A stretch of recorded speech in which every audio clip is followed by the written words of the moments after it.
Happy birthday, Kelvin! Grabe! Kelvin! Hindi ka tapos ko. Ayan, pasok VIP. Pinadala ang iyong birthday cake. Alright. Kelvin, please make a wish. Your friend! Make a wish first.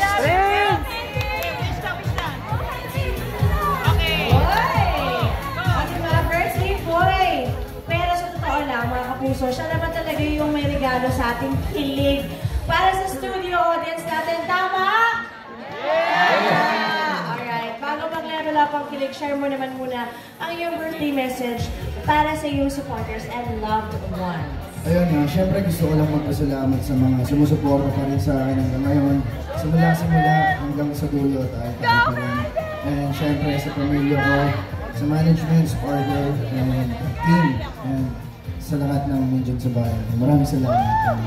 Happy birthday again, Kelvin. More blessings sa your brother. At dahil dyan, ikaw ang mga una sa pick-up line. Pakilala niyo na mga partners mo. Kelvin. Sige. Kelvin, but before anything else, sorry, I heard your parents are here. Ayun.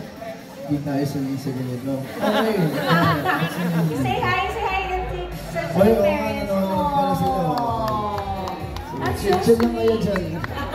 Yun yung message ni Kelvin para sa kanyang parents. Hindi, yung message ko, syempre, ano lang ha.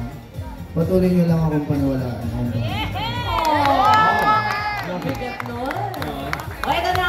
Okay, tuloy na natin yung pick-up line. Tama ba? Yes, Kelvin.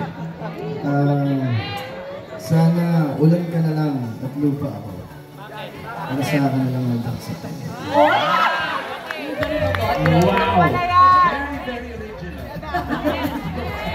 May ganon? How about Allen?